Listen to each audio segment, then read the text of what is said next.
Because I'm just not willing to believe that somehow, as the business scales up, the founders can somehow wing it, somehow swing the retention rate better and better. No, if you haven't got your retention rate in place first, then you don't have a business to start with. Doesn't matter how low your cost of scaling up might be. All right? So with that thought, let me move ahead with my presentation. So I'm Prashant. I was CEO for Asia for Interpublic Group. Some of you might be aware of Lintas and McCann, Prasoon Joshi, R. Balki, they are all members of Interpublic Group. Ran it for 5 years, hit 40, ran into a midlife crisis, quit the company, started Entropia to take on all the big global giants, all right? In 5 years, we became the largest in Malaysia, which was my home base at that time. And we became the largest independent in Southeast Asia last year. Accenture, in order to turbocharge their Southeast Asia interactive build-up, acquired us, all right? So now I am with Accenture for a few years at least. Let me zoom out a bit and take a 40,000 feet view of what is ultimately retention about and what is the brand stickiness about, all right? So let me set the context for what we are going to talk about in the rest of the presentation. The future of living is anticipatory and personal, and so it is for all commerce, all marketing. In so many ways, we are already leading lives that are anticipatory and personal. Every day, you check your Facebook feed, you check your LinkedIn feed. There are so many ways our lives, the content we read, the opinions we get, the self-esteem we start with in the morning because your photo upload last night got like 300 likes. It's all being curated by anticipatory intelligence, artificial intelligence, if you might want to call it. And it's being personalized to us. The life that we have access to through all the digital platforms, remember, is not being chosen by you. It's at best influenced by your past choices, but it is being curated by a coder who has written an AI algorithm. Social media platforms of today, the algorithms that run it, some have called it algorithm because they are controlling your lives. That is the truth. And that's why, coding ethics, ethical coding has become such a big deal. Let me not get there. The point is, the future of all commerce and marketing is anticipatory and personal. So in the center, you have the anticipatory intelligence, you have a personalized proposition, and I'll come to the issue of personalization later in more depth. Personalized media, personalized messaging, that results in transaction. And then you have the circle of transaction, whether it's sell, upsell, care, serve, all delivered through a seamless, personalized experience, all right? And somebody was just talking about the journey and the navigation and the adaptive nature of it and how that needs to get smarter and better. Now, let me tell you this. Behind this mega trend, probably the greatest trend of our times for the next 20 years, there are much deeper shifts happening in human lives. I don't know, some of you may have heard, Elon Musk talked about the Homo sapiens that we are today as merely the bootloader for the eventual super species.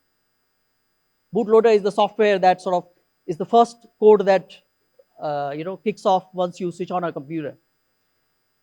Merely a bootloader, and I am a believer in that, with a few caveats. You see, long life has for thousands of years been our ultimate quest, right? Long life. People want to live longer lives, right? That's not new. Aging is an ageless cause.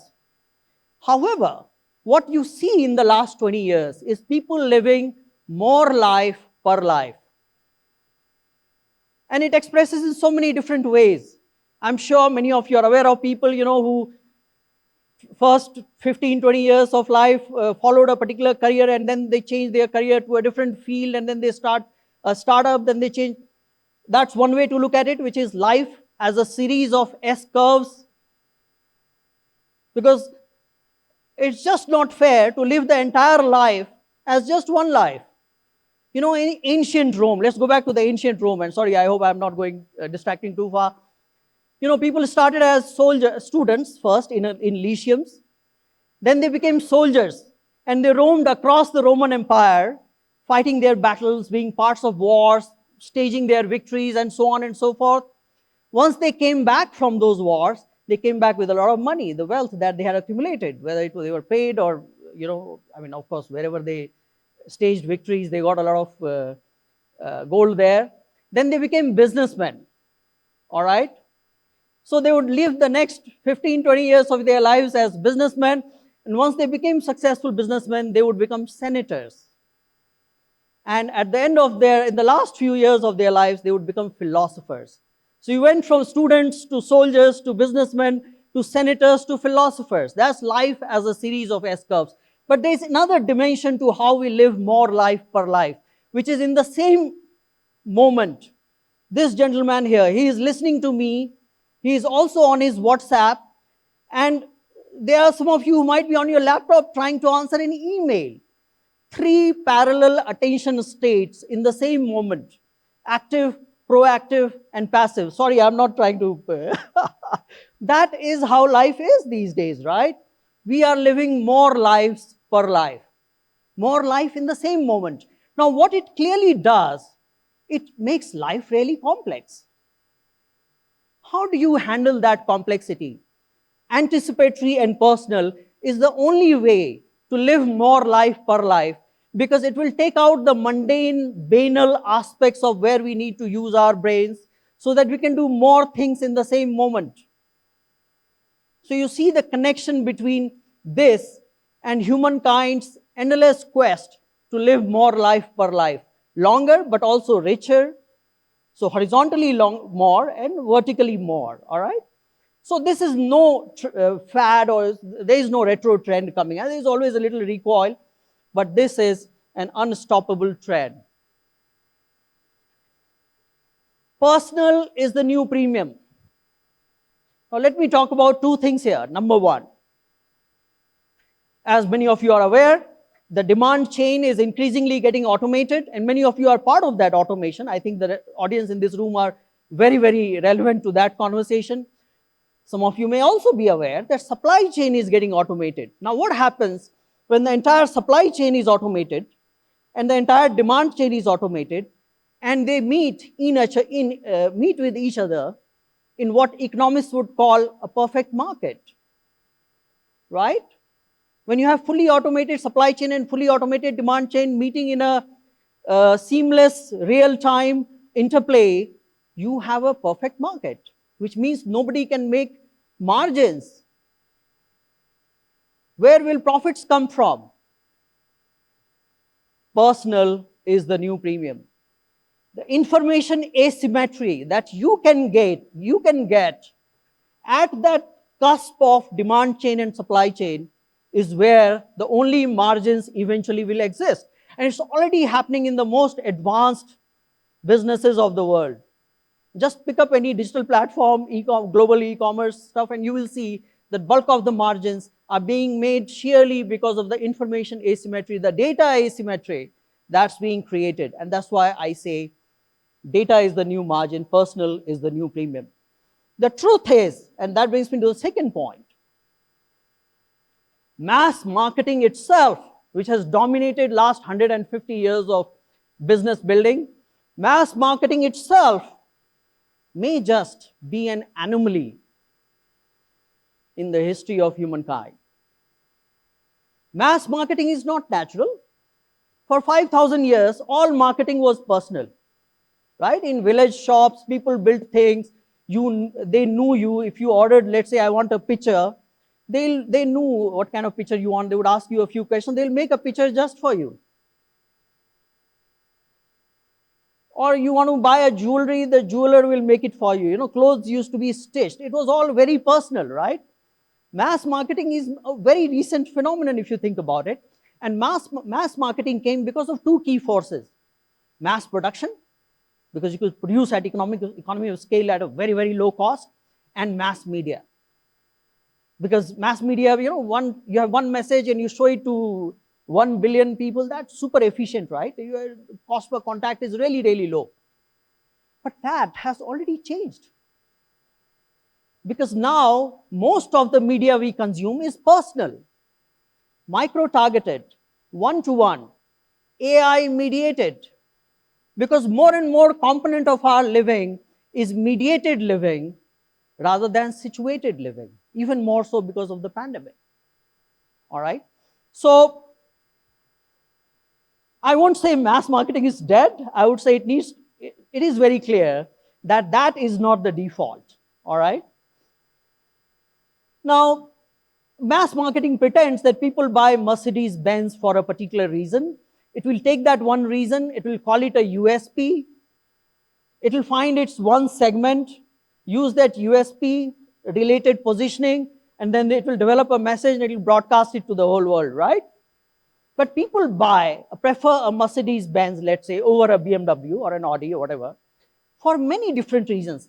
Each person has his or her own main reason why they would make that choice. That is the truth. Mass marketing was a compromise because mass media offered efficiency, so we just chose one of them and hope that it will work.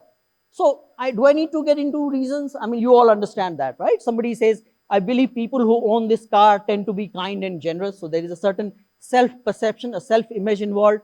Somebody says, I used to drive one earlier and I had a great experience. Somebody says, I just love the screen, the sound system, the auto parking feature. It's a delight. Each have their own reason, and hence each need to be converted with the proposition that it will work with the person, all right? So what I would recommend is what I call a move from segmentation approach to a targeting spectrum approach, all right? So you still have the mass segment because there might be messages where you want to have an overarching umbrella approach.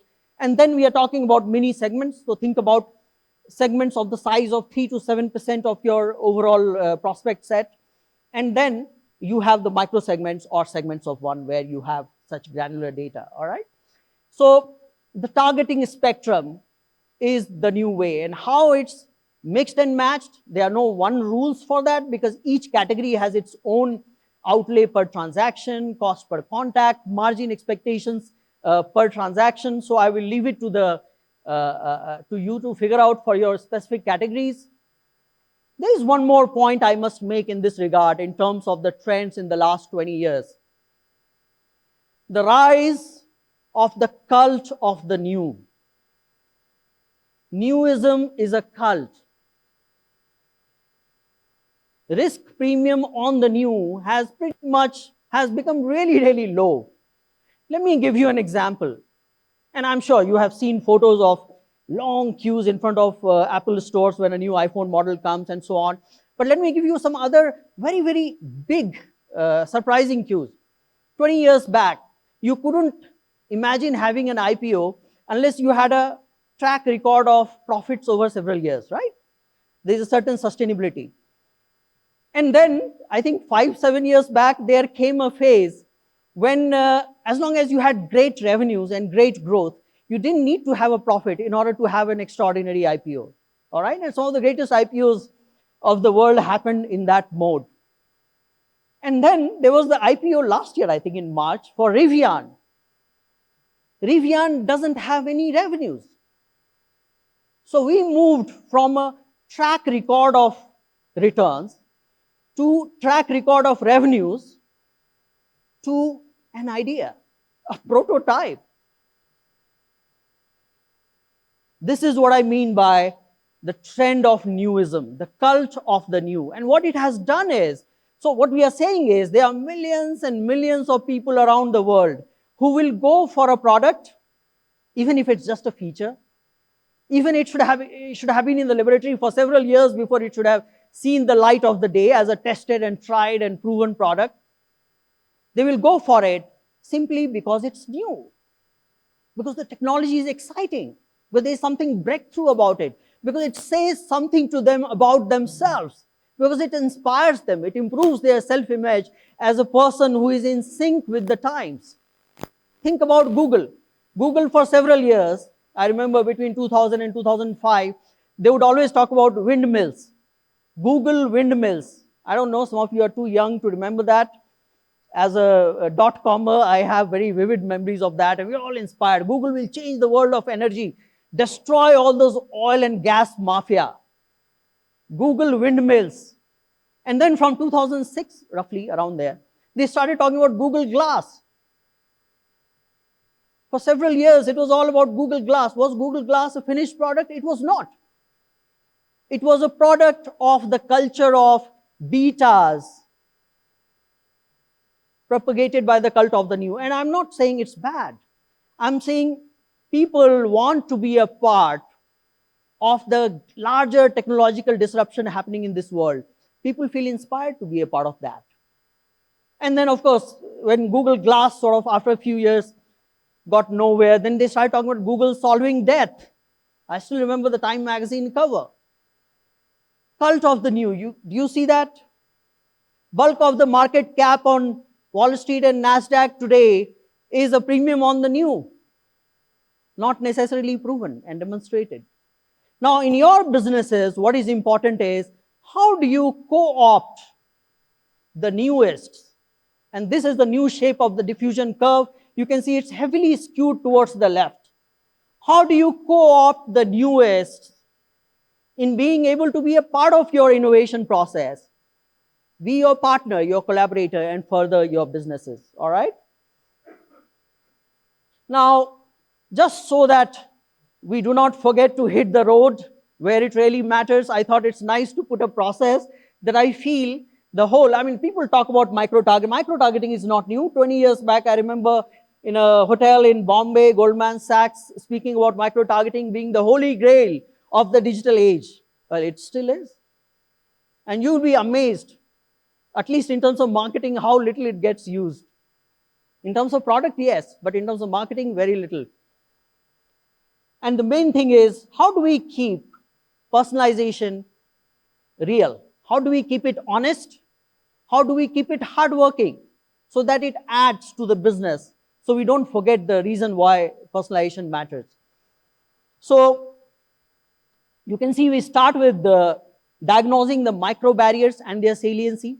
So understanding on which dimensions to personalize is probably the single most important task, because whichever parameter you micro-target on or personalize on needs to be something that the demand is very elastic to, right? People are very sensitive to that if you drive hyper-relevance on that particular parameter, the marginal returns are way more than the incremental cost of contact, right?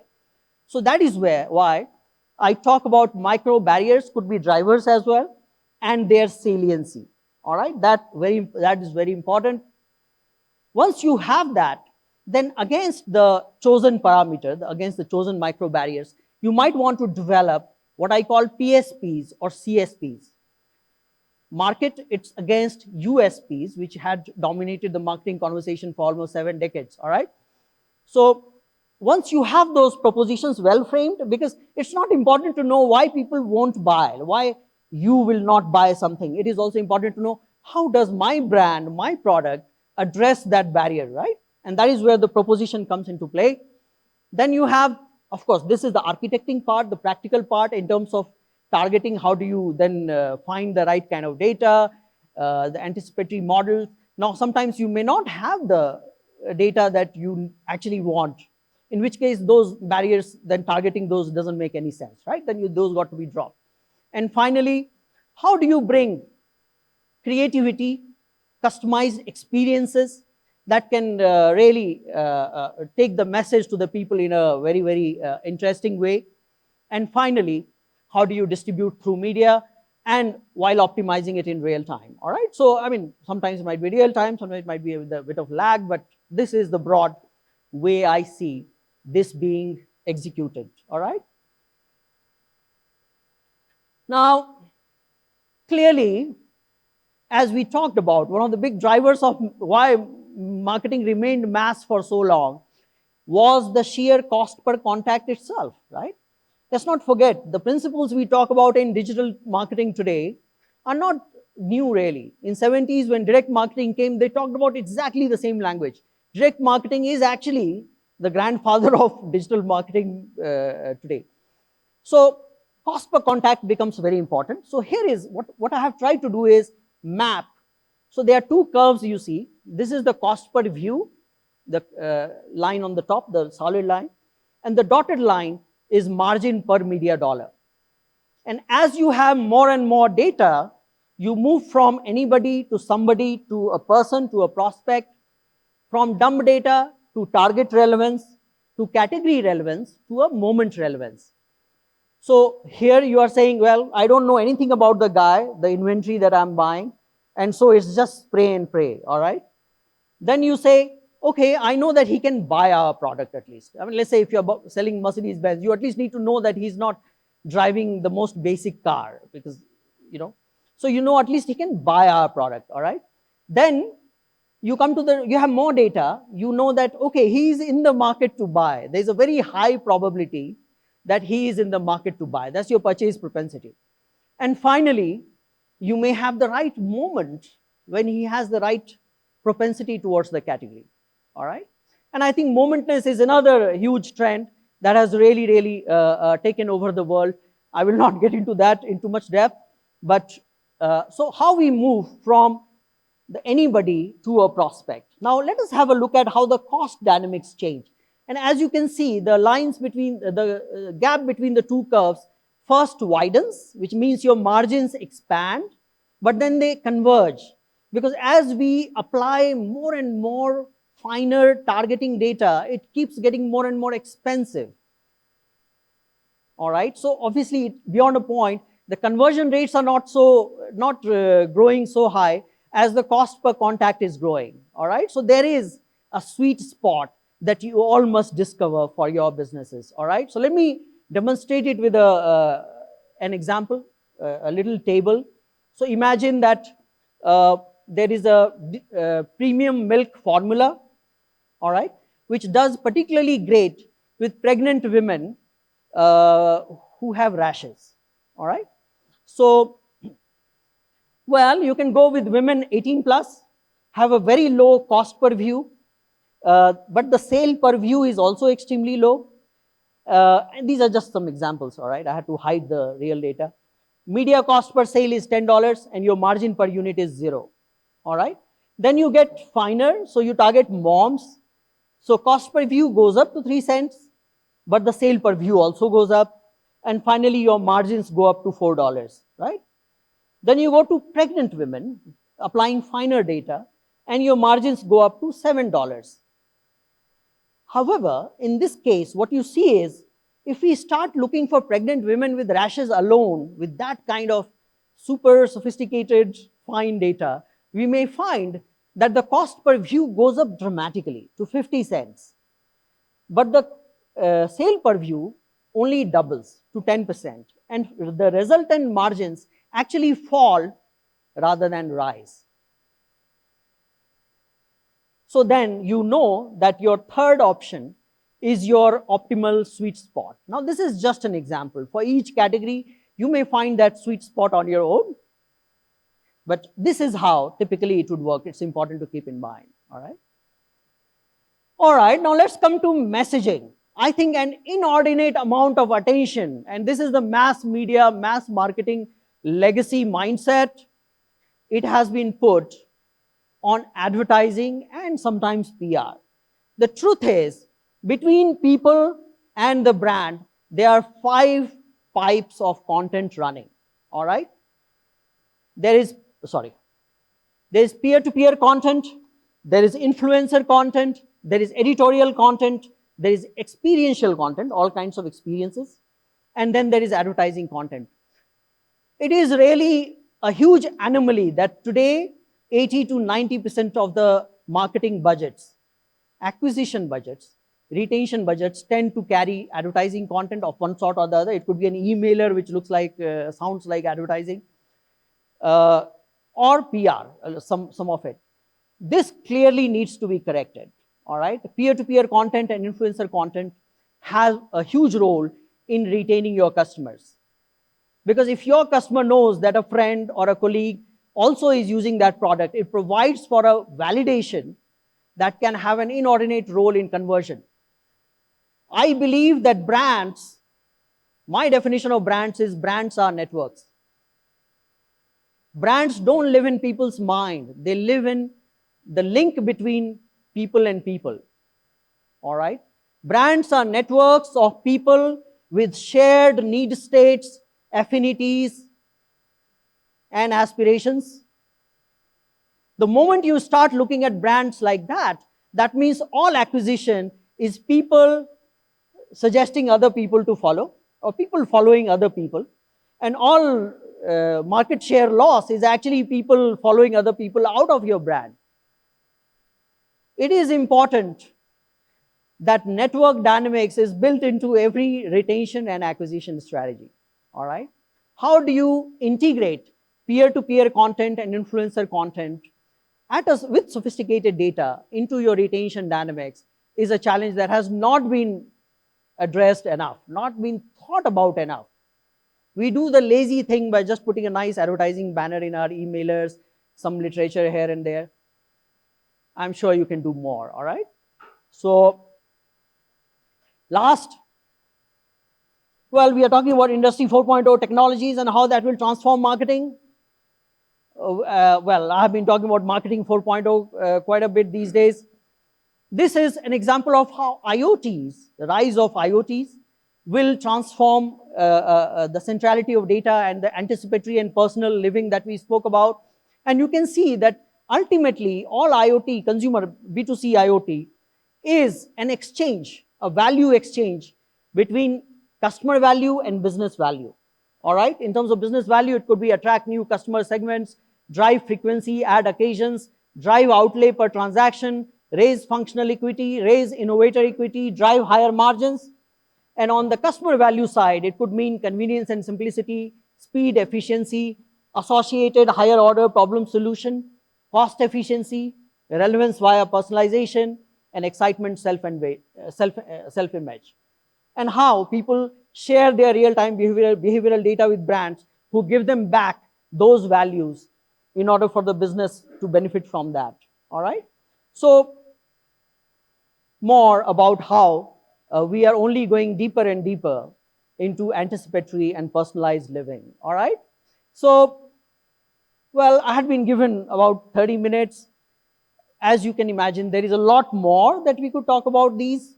The good news is that Penguin Random House India, they are launching my book on 16th May in India, and I think in first week of June it's being launched in Southeast Asia and US. Feel free, it's already on Amazon India, you can pre-order. It's called Made in Future, all right? So I have tried to redefine marketing strategy from a white sheet in a legacy-free way, all right? But bringing the best of both worlds, because I have tried to avoid shallow digital evangelism, because I am a practitioner, you know, and a lot of thoughts in the book and the guidelines and framework, they're all actually being tested and tried with what we did with Entropia.